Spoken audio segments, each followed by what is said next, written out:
আজ আমরা আমাদের মায়ের সামনে, বাবার সামনে, আমাদের মুরব্বীদের সামনে, উস্তাদদের সামনে, বয়সে বড়দের সামনে আমরা আমাদের আওয়াজকে যদি নিচু করি, জোরে কথা বলতে আসলে যদি আয়াতের কথা মনে পড়ে আর ইসলামী শিষ্টাচারের উপরে আমল করে যদি আমরা একটু আমাদের আওয়াজকে অবনমন করে ফেলি, আওয়াজকে যদি আমরা নামিয়ে ফেলি, তাহলে সে হবে প্রকৃত মুসলমান, সে হবে ইসলামী শিষ্টাচারে শিক্ষিত মুসলমান।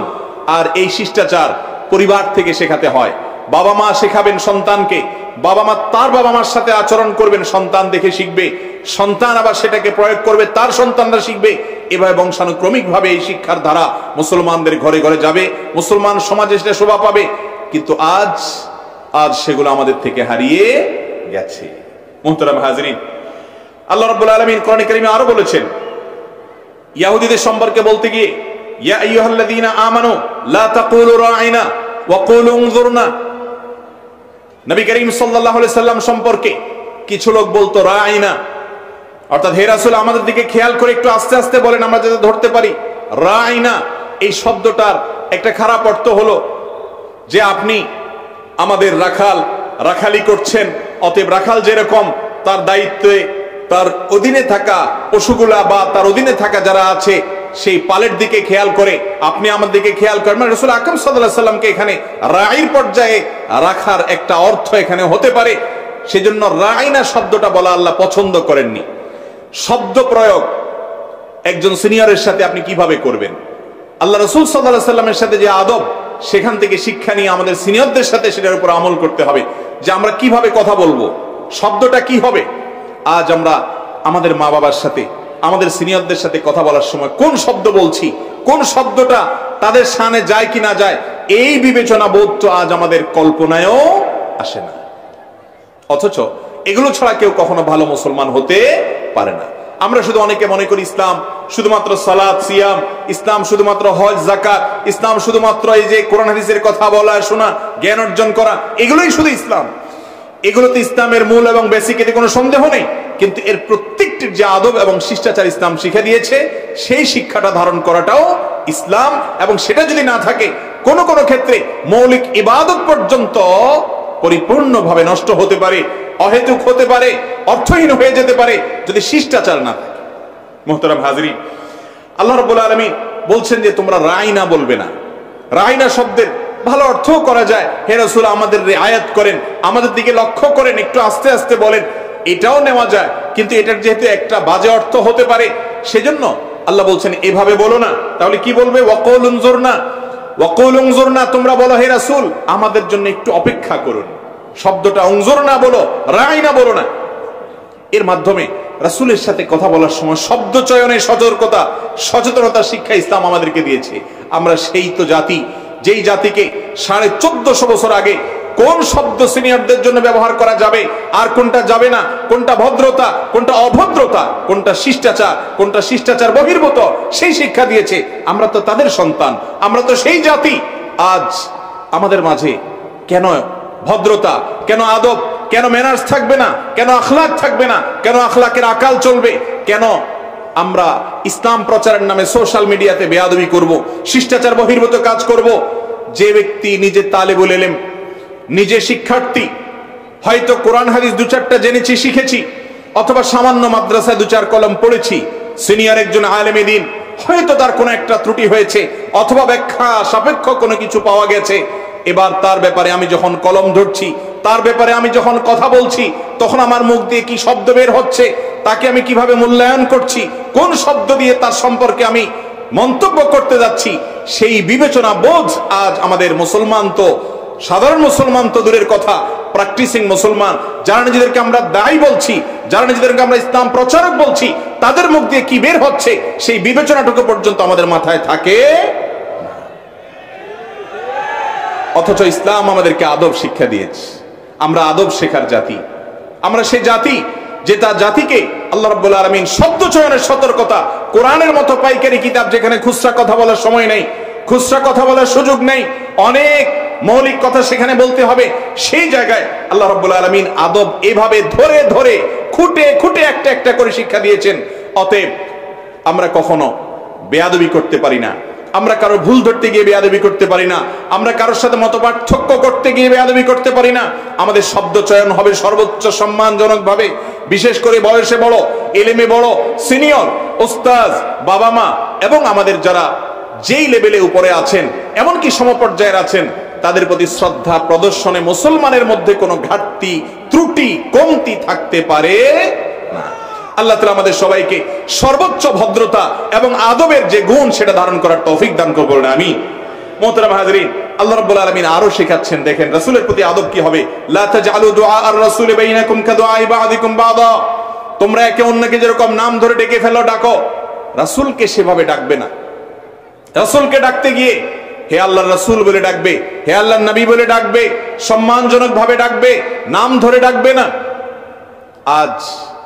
আজ আপনি দেখুন 1450 বছর পরে আজকের সমাজ নাম ধরে ডাকাকে আমরা, বাবাকে জেনে তেন বাবা ডাকাকে আমরা সভ্য এবং ভদ্র পরিবারগুলোতে দোষণীয় মনে করি, যদিও সেগুলো উঠে যাচ্ছে। কিন্তু 1450 বছর আগের সেই বাস্তবতায় চলে যান, তখন আল্লাহ রাব্বুল আলামিন শিষ্টাচার শিক্ষাচ্ছেন মুসলমানকে যে খবরদার, রাসূলকে অন্যদের মতো ডাকা যাবে না। তাহলে বোঝা গেল নিজের বাবাকে ডাকার সময় দোস্তদের মতো করে, অন্যদের মতো করে ডাকা যাবে, নিজের মাকে ডাকার সময় অন্যদের মতো করে ডাকা যাবে। সে ডাকের মধ্যে থাকতে হবে শ্রদ্ধা মাখা, সে ডাকের মধ্যে থাকতে হবে মায়া মাখা, সেই ডাকের মধ্যে থাকতে হবে আনুগত্য, সেই ডাকের মধ্যে থাকতে হবে ভালোবাসা, সেই ডাকের মধ্যে থাকতে হবে আন্তরিকতা, সেই ডাকের মধ্যে থাকতে হবে বিনয়। যদি না থাকে তাহলে আপনি হয়তো নামাজ কালাম পড়েন, আপনার হয়তো দাড়ি টুপি আছে, আপনি হয়তো কোরআন হাদিসও জানেন, আপনি হয়তো আলেমও, কিন্তু আপনি কখনো ভালো মুসলমান না। ভাইরা আমার, কিয়ামতের ময়দানে মিজানের পাল্লায় সবচেয়ে ভারী যে আমলটা তোলা হবে, তিরমিজির হাদিস অনুযায়ী, সে আমল কোনটা? মানুষের সুন্দর আচরণ, মানুষের সুন্দর। আজ মুসলমানদের মধ্যে আমাদের আখলাক এবং সুন্দর আচরণের আকাল চলছে, দুর্ভিক্ষ চলছে। আমাদের কাছে অনেক কিছু আছে কিন্তু এটা নাই, যার কারণে আমরা পিছিয়ে আছি। আল আদবুল মুফরাদ, ইমাম বুখারী রাহিমাহুল্লাহ রচিত এক কালজয়ী গ্রন্থ। এটার একজন অন্যতম শ্রেষ্ঠ ব্যাখ্যাতা ইমাম ইয়ামানি রাহিমাহুল্লাহ, তিনি তার ভূমিকায় লিখেছেন, এই কিতাবের যে ব্যাখ্যা গ্রন্থ লিখেছেন তার ভূমিকায় তিনি লিখেছেন, আজ মুসলমান যত কারণে পিছিয়ে আছে, আমরা যত কারণে আজ আমরা অপমানিত, লাঞ্ছিত, বঞ্চিত, নানা দিক থেকে নিগৃহীত, সেই কারণগুলো যদি অ্যানালাইসিস করা হয়, তার মধ্যে একটা কারণ, এটাও মৌলিক কারণ, যা আমাদের মধ্যে আজ ইসলামের সে আদব শিষ্টাচার হারিয়ে গেছে, যার কারণে আমরা পিছিয়ে আছি। মুহতারাম হাজিরিন, আল্লাহ রাব্বুল আলামিন রাসূল আকরাম সাল্লাল্লাহু আলাইহি ওয়াসাল্লামের আদব আমাদেরকে শিক্ষা দিয়েছেন গোটা কোরআন জুড়ে। আমরা সেই আদব এবং শিষ্টাচার আমাদের মধ্যে ধারণ করার চেষ্টা করব, সেখান থেকে শিক্ষা নিয়ে অন্যদের সাথে আমরা আদব এবং শিষ্টাচার দেখাবো। এবারে আসা যাক তৃতীয় পর্যায়ের শিষ্টাচার। আমরা আল্লাহর সাথে আদব কেমন হবে সেটা বলেছি, রাসূল সাল্লাল্লাহু আলাইহি ওয়াসাল্লামের সাথে আদব কেমন হবে সেটা বলেছি, এবং এই আদবগুলোর মধ্য দিয়ে আমাদেরকে মূলত আমাদের জীবনের প্রতিটি পদে পদে, প্রতিটি মোড়ে মোড়ে, প্রতিটি ছোট বড় কাজে কিভাবে শিষ্টাচার এটা খেয়াল করে চলতে হবে, সে শিক্ষা আমাদেরকে দিয়েছে ইসলাম। চেষ্টা করবো তো ইনশাআল্লাহ। আল্লাহ তাআলা আমাদের সবাইকে পরিপূর্ণ আদব ধারণ করার তৌফিক দান করুন। মোহতারাম হাজরিন, তৃতীয় প্রকার হলো অন্য সবার সাথে শিষ্টাচার, সবার সাথে শিষ্টাচার। আমি বিস্তারিত বলবো না, সময় কম, সংক্ষেপে বলি। দেখুন, ইসলাম অন্যদের তো বটেই, আপনার নিজের প্রতি নিজের আদব এবং শিষ্টাচার কি হবে, আপনি কিভাবে চলবেন সে শিক্ষা দিয়েছে। কোরআনে কারীমে আল্লাহ রাব্বুল আলামিন সূরা লুকমানে বলেছেন, আপনি যখন হাঁটবেন সে হাঁটা সম্পর্কে আল্লাহ বলেছেন, ওয়াকসিদ ফি মাশি, তোমার চলার ক্ষেত্রে মধ্যম পন্থা অবলম্বন করো। খুব তাড়াহুড়া করে হাঁটবে না, আবার খুব বেশি ধীরে ধীরেও হাঁটবে না, হাঁটবে মধ্যম গতিতে। আপনার আওয়াজ কেমন হবে কথার, সেটা বলতে গিয়ে আল্লাহ বলেছেন যে খুব কর্কশ বিকট আওয়াজ যেন না হয়, আবার একেবারে মিনমিনানি আওয়াজও হবে না, মধ্যম পন্থা অবলম্বন করতে হবে। সে শিক্ষা আল্লাহ রাব্বুল আলামিন দিয়েছেন। আদব দেখুন, কিভাবে কথা বলবো, কিভাবে চলবো, সে শিক্ষা আল্লাহ তাআলা দিচ্ছেন। একইভাবে আল্লাহ রাব্বুল আলামিন অন্যদের সাথে আমাদের আদব কি হবে সে সম্পর্কে শিক্ষা দিয়েছেন। মা বাবার সাথে কি আদব হবে, তাদের সাথে যখন কথা হবে, ফালা তাকুল্লাহুমা উফ ওয়ালা তানহারহুমা, আল্লাহ আদব শিক্ষা দিচ্ছেন। মা বাবার সাথে কিভাবে আদব রক্ষা করতে হবে, রিআয়াত করতে হবে। আল্লাহ রাব্বুল আলামিন মা বাবার সম্পর্কে যত আদবের কথা বলেছেন সেগুলো দীর্ঘ কয়েক ঘন্টা আলোচনা করার বিষয়, আমরা সেদিকে যাব না। এরপরে আসি শত্রুর সাথে কেমন আদব হবে, সেই শিক্ষাও নবী করিম সাল্লাল্লাহু আলাইহি সাল্লাম দিয়েছেন। বলে শত্রুর সাথে আমাদের আচার আচরণে আবার কিসের আদব? আদব অনেক আছে, তোমাদের একটা বলি। নবী করিম সাল্লাল্লাহু আলাইহি সাল্লামের একটা হাদিস আছে, আহবিব হাবিবাকা হাউনাম্মা আসা আন ইয়াকুনা বাগীদাকা ইয়াওমাম্মা। তুমি তোমার বন্ধু যাকে ভালোবাসবে তাকে ভালোবাসলে কিছু হাতে রেখে ভালোবাসিও, সব উজাড় করে দিয়ে ভালোবেসে ফেলো না। কিছু লোক আছে কাউকে ভালোবাসলে এত উজাড় করে ভালোবাসে যে ভালোবাসতে বাসতে লাগামহীন হয়ে গিয়ে একটা পর্যায়ে এমন সব কথাবার্তা তার কাছে বলে ফেলে, আসা আন ইয়াকুনা বাগীদাকা ইয়াওমাম্মা, সে একদিন তোমার শত্রু হয়ে যাবে। তখন তোমার সব ভেতরের খবর সে জেনে যাবে, তুমি আক্ষেপ করবে, হায় সব বলে দিলাম।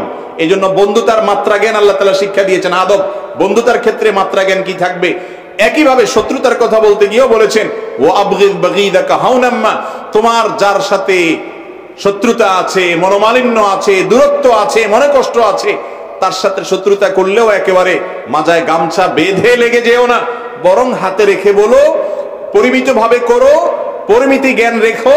কারণ আসা আন ইয়াকুনা হাবিবাকা ইয়াওমাম্মা, কারণ সে একদিন তোমার কি হয়ে যাবে? বন্ধু হয়ে যাবে। তখন তোমার কাছে খারাপ লাগবে যদি অনেক বেশি তার প্রতি রূঢ় এবং রুষ্ট আচরণ করে থাকো। এই যে একটা বিষয়, বন্ধুর সাথে কিভাবে বন্ধুতা করবেন, তার নীতি কি হবে, তার নিয়ম কি হবে, তার সিস্টেম কি হবে, তার মাপ কি হবে। শত্রুর সাথে শত্রুতা করবেন সেক্ষেত্রেও মাপ কি হবে, আল্লাহ রাব্বুল আলামিন সেই শিক্ষা আমাদেরকে দিয়েছেন।